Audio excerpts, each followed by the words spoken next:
Tugasku menemanimu.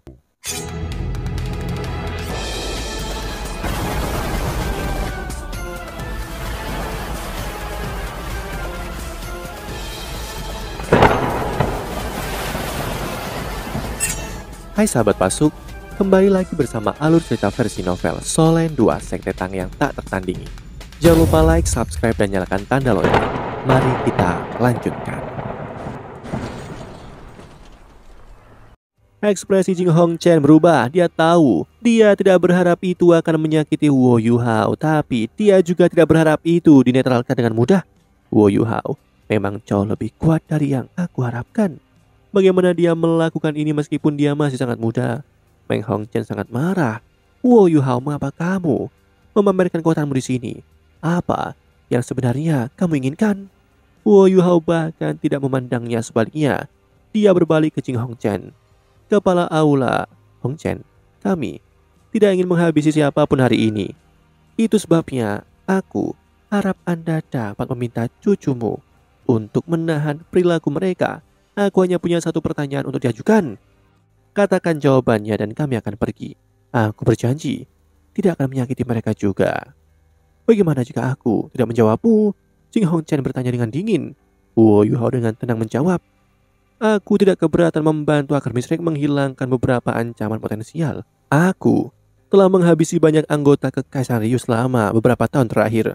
Aku bahkan tidak bisa menghitung berapa banyak lagi. 2 lagi, tidak masalah. Ekspresi Jing Hongchen berubah. Apakah kau mengancamku? Wo Yuhao tersenyum. Jika Anda berpikir begitu, maka itu adalah salah satunya. Jadi bagaimana jika aku mengancammu? Kekuasaan adalah segalanya. Jing Hongchen jelas takut keluar dari akalnya oleh Wo Yuhao, namun dia tidak bisa melakukan apa-apa. Dia kini ketakutan. Mereka bertiga tidak sekuat Wo Yuhao. Selain itu, tanggung bersamanya. Apa yang ingin kamu ketahui? Jing Hongchen mentolerir penghinaan dan membuka lengannya lebar-lebar untuk menghentikan Xiao Hongchen dan Meng Hongchen. Wo Yuhao bertanya, aku ingin tahu di mana pasukan Kekaisaran Ryu sekarang. Terlalu repot untuk menemukan mereka secara perlahan dan kebetulan aku melewati kota Tiando. Itu sebabnya aku di sini untuk bertanya kepadamu. Berikan aku informasi yang akurat dan aku akan segera pergi. Jing Hongchen sangat marah. Kau ingin aku mengkhianati kekaisaranku? Tidak. Wo Yuhao mengangguk. Dia tidak mengatakan apa-apa lagi. Dia hanya mengarahkan tangan kanannya ke Jing Hongchen. Saat dia mengangkatnya, matahari keemasan dan bulan biru perlahan naik di belakangnya. Aura yang luar biasa keluar. Segera dilepaskan. Substansi benar. Ketika Wo Yuhao dan Tang Wutong menyatukan jiwa bela diri mereka, mereka memiliki kemampuan limit Choulo. Jing Hongchen berteriak dan tubuhnya bersinar dengan cahaya merah. Sebuah cakra melayang di depannya dan cahaya merah terang bersinar. Itu berubah menjadi layar besar yang melindungi dia dan kedua cucunya. Wo Yuhao sedikit berempati saat dia memandangnya, lalu dia menggelengkan kepalanya tanpa ragu. Jing Hongchen telah melepaskan alat jiwa tipe pertahanan kelas 9. Kerinduan Hongchen dibandingkan dengan instru jiwa kelas 9 biasa, Jing Hongchen jauh lebih kuat. Dia juga memiliki banyak alat jiwa kelas 9 yang kuat dengannya, namun dia hanya seorang instru jiwa kelas 9. Cahaya biru es melintas sebelum menghilang di langit. Lapisan embun pagi muncul. Goresan putih muncul di permukaan kerinduan Hongchen. Jing Hongchen mengerang dan hanya merasa seolah-olah tubuhnya dipisahkan. Dia merasa seolah-olah sedang dicabik-cabik. Perasaan yang menakutkan. Jing Hongchen ketakutan. Bahkan sebelum dia bisa bereaksi lebih jauh, Wo Yuhao sudah berada dalam kerinduan Hongchen dan Tang Wutong bersamanya. Suhu turun menjadi negatif 150 derajat Celcius. Temperatur yang sangat rendah adalah domain terbaik untuk digunakan. Apakah itu Jing Hongchen, Xiao Hongchen, dan Meng Hongchen? Mereka semua merasa seolah-olah darah mereka telah membeku. Kekuatan jiwa, darah, dan bahkan aura mereka tidak mengalir dengan benar. Mereka tidak punya pilihan selain mengedarkan kekuatan jiwa untuk menjaga tubuh mereka. Setelah itu, mereka melihat senyum di wajah Wo Yuhao. Itu bukan senyum arogan, tapi itu memberi mereka perasaan bahwa mereka tidak bisa menahannya. Wo Yuhao menggelengkan kepalanya pada mereka bertiga. Saat dia menggerakkan tangan kanannya, bilah cahaya emas segera muncul. Dia memukul alat jiwa kelas 9 Jing Hongchen. Raungan naga bernada rendah bergema di depan Tang Wutong. Kepala naga keunguan berwarna emas keunguan mengeluarkan aliran cahaya yang tak hitung jumlahnya, menekan Xiao Hongchen dan Meng Hongchen yang hanya bisa berjuang dengan sekuat tenaga. Wu Yuhao dan Tang Wutong menggunakan teleportasi instan dan menghilang. Ketika mereka muncul kembali, mereka sudah di depan Xiao Hongchen. Xiao Hongchen yang akan berubah terkunci dalam kondisi saat ini oleh suhu rendah. Wu Yuhao menggerakkan udara, menyegel ruang di sekitarnya. Ini menyebabkan tubuh Xiao Hongchen segera membeku. Tubuh Tang Wutong bersinar dengan cahaya keemasan. Saat terowongan naga nyaring menggema, serangan Jing Hongchen dan Meng Hongchen benar-benar ditelan oleh cahaya keunguan keemasan. Mereka sama sekali tidak bisa mengancam Wu Yuhao. Wu Yuhao dan Tang Wutong kembali ke tempat mereka. Saat mereka langsung melangkah mundur, namun Xiao Hongchen ada di depan mereka sekarang. Emas gelap Xiao Hongchen telah benar-benar beku. Wu Yuhao menekan telapak tangannya ke kepala Xiao Hongchen. Dia tampak sangat tenang saat menatap Jing Hongchen. Tubuh Jing Hongchen bergetar. Itu bukan karena dia sangat marah, tetapi karena dia takut. Dia terlalu kuat. Itu benar. Yuhao benar-benar sekuat itu. Setelah dia menyaksikan secara pribadi, dia akhirnya mengerti mengapa Wu Yuhao mengatakan semua yang dia lakukan sebelumnya. Dan mengapa dia berjanji untuk membiarkan mereka pergi. Mereka bertiga tidak lagi cocok untuk menjadi lawannya. Pembalasan dendam yang dilakukan Xiao Hongchen sebelumnya hanyalah lelucon. Li Mitolo yang usianya baru 20 tahun lebih. Sepertinya dunia ini benar-benar akan berubah.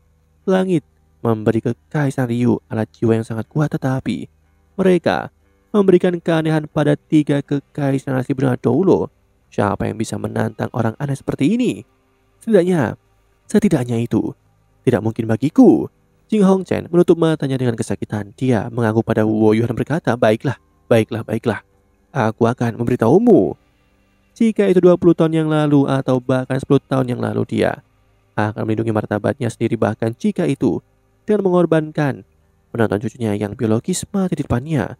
Mengingat karakternya sebagai kepala aula dari aula kebajikan termasyhur, namun segalanya berbeda sekarang. Dia sudah tua. Dia lebih menghargai keluarganya. Dia hanya memiliki 2 cucu yang luar biasa ini sekarang. Mereka adalah seluruh harapannya. Mereka juga harapan keluarganya. Bawahan dan teman-teman Jing Hongchen hampir semuanya mati karena ledakan besar itu. Kalau tidak, mengapa dia berada pada kondisi ini? Inilah sebabnya dia tidak punya pilihan. Dia hanya bisa berkompromi selama dia bisa menyelamatkan nyawa cucunya. Wu Yuhao mengangguk saat dia menjabat tangannya. Xiao Hongchen berada di depan Jing Hongchen lagi. Efek es pada tubuhnya juga menghilang. Wu Yuhao bahkan tidak takut Jing Hongchen akan membalik pada kata-katanya. Jika dia bisa menangkap Xiao Hongchen satu kali, dia bisa melakukannya lagi. Xiao Hongchen masih begitu bahkan setelah dia kembali normal. Dia tidak takut, tetapi masih gemetar karena kedinginan. Dia sedikit linglung saat menatap Wu Yuhao.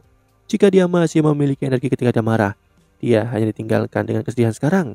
Ya, itu benar-benar kesedihan. Kekuatannya sangat menakutkan. Apa yang harus aku lakukan? Bagaimana aku bisa menahannya? Xiao Hongchen tidak dapat menemukan jawabannya. Dia bahkan mengerti bahwa dia mungkin tidak akan pernah menemukan jawaban selama sisa hidupnya. Wu Yuhao menggelengkan kepalanya ke arahnya dan berkata, aku tahu bagaimana menunjukkan rasa terima kasih. Terima kasih telah memberikan tekanan padaku. Terima kasih telah menjadi lawanku. Aku tidak akan memusnahkanmu hari ini. Kamu juga tidak perlu takut. Jika kamu ingin membalas dendam, aku menyambutmu kapan saja. Namun, kamu harus bekerja lebih keras. Wajah Xiao Hongchen tiba-tiba berubah merah. Dia meludahkan seteguk darah dan terhuyung-huyung. Jing Hongchen sangat marah. Pergi, silakan pergi. Tentara kekaisaran Ryu berjarak 250 km di selatan kota Tiando. Mereka sedang beristirahat di tempat yang dikelilingi oleh pegunungan. Pergilah, jangan biarkan aku melihat kalian lagi. Jika Wu Yuhao terus berbicara, dia mungkin akan kehilangan cucunya selamanya. Satu-satunya harapannya adalah agar mereka pergi sekarang. Hal terbaik adalah dia tidak akan pernah melihat mereka lagi. Wu Yuhao mengangguk pada Jing Hongchen, kepala aula Hongchen. Berhati-hatilah. Setelah mendapatkan jawaban yang diinginkan, dia memegang tangan Tang Wutong sebelum berpaling dan pergi. Tunggu sebentar. Jing Hongchen tiba-tiba memanggil. Wu Yuhao berhenti dan berpaling untuk melihat. Kepala aula, apalagi yang harus kamu lakukan? Jing Hongchen berhenti sejenak sebelum berkata, Wu Yuhao, ada sesuatu yang ingin aku katakan padamu. Saat ini, permaisuri perang sedang diselidiki oleh Yang Mulia. Aku tidak tahu mengapa, tetapi itu ada hubungannya dengan Gereja Roh Kudus. Aku mendengar bahwa para instruktur jiwa di tentara membunuh banyak anggota Gereja Roh Kudus tingkat bawah. Hanya si jahat Feng Hao dulu yang berhasil melarikan diri. Ada juga beberapa kebingungan mengenai hal ini di ibu kota. Itu juga alasan mengapa tentara belum melakukan apapun, namun aku juga mendengar permaisuri perang telah mengerahkan instruksi jiwa yang baru dilatih untuk mengisi kekosongan dalam legiun instruksi jiwa. Mereka mengumpulkan kekuatan mereka. Oh, Wo Yuhao sedikit heran ketika dia melihat Jing Hongchen. Dia tidak berharap dia mengatakan sesuatu seperti ini. Jing Hongchen melanjutkan dan mengatakan, saat ini para instruksi jiwa yang baru dilatih harus segera pergi. Aku memperkirakan bahwa Yang Mulia tidak ingin menyinggung dua limit dolo di Gereja Roh Kudus atas masalah ini, namun kekuatan di bawah Yang Mulia semakin kuat. Ini juga bukan fakta bahwa kedua limit dolo memiliki keutuhan absolut. Setidaknya, para maestri hidup perang harus baik-baik saja. Yang Mulia paling percaya padanya. Lebih jauh lagi, dia masih harus bergantung padanya untuk membantunya dalam perang. Ini peluang bagus sekarang. Adapun apa yang dapat kamu lakukan, itu akan tergantung padamu. Aku tidak akan berbicara lebih jauh. Aku hanya akan menganggapnya sebagai balasan bahwa aku membayar karena tidak menghabisi kami. Wo Yuhao tersenyum dan menjawab, terima kasih telah memberitahu kami. Setelah selesai, Wo Yuhao memegang tangan Tang Wuton dan berbalik sudah pergi. Chao Hongchen dan Meng Hongchen keduanya tercengang ketika mereka melihat kakek mereka. Mereka tidak akan mengharapkannya untuk memberitahu Wo Yuhao rahasia-rahasia itu. Tidak ada dari kalian yang mengerti alasannya, bukan? Aku mengatakan yang sebenarnya. Aku tidak berbohong sama sekali. Tidakkah kalian berpikir aku mengkhianati kekaisaranku? Jing Hongchen berbicara dengan mengejek dirinya sendiri. Suara Xiao Hongchen sedikit serak ketika dia bertanya, kakek, mengapa kamu melakukan ini? Jing Hongchen menatapnya dengan dingin. Sekarang, tahukah kamu betapa konyolnya kamu bertindak sebelumnya? Biarkan aku memberitahumu, bahkan jika kekaisaran kita menguasai seluruh benua, mereka akan baik-baik saja. Kekaisaran tidak akan menargetkan akademi. Alasannya sederhana, itu adalah akademi, bukan kekaisaran. Ini juga mengapa Akademi Shrek sangat pintar. Mereka tidak pernah condong ke arah pihak manapun. Mereka hanya mempengaruhi Master dan instruksi jiwa. Tidak peduli kekaisaran mana yang memerintah benua ini. Ia akan ingin akademi bergengsi itu bertahan. Inilah mengapa Akademi Shrek bertahan begitu lama dan akan terus bertahan. Jika kekaisaran benar-benar ingin menghancurkan Akademi Shrek, itu mungkin bahkan akan mempengaruhi kejatuhannya sendiri. Ini karena ada terlalu banyak orang kuat di Akademi Shrek. Kekuatan mereka tak terbayangkan. Misalnya, ada banyak di antara kekaisaran Tianhun yang berasal dari Akademi Shrek yang telah diserahkan ke kekaisaran Tianhun. Mereka bisa tunduk setelah kekaisaran Tianhun binasa. Namun apakah kalian percaya bahwa mereka akan segera memberontak jika Akademi Shrek dihancurkan?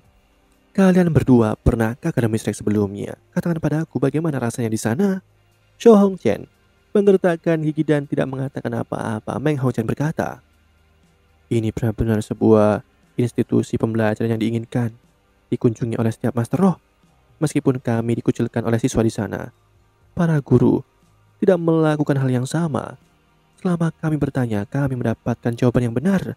Di sana, mereka memiliki suasana belajar dan berkultivasi yang terbaik. Setiap siswa yang berasal dari Akademi Shrek luar biasa. Selain itu, setiap orang memiliki kecintaan mendalam pada akademi. Jika memungkinkan, aku ingin sekali kembali ke sana. Ya, aku ingin ke sana untuk belajar. Demikianlah kisah untuk kali ini. Sahabat Pasuk, jangan sedih, jangan bimbang, apalagi galau.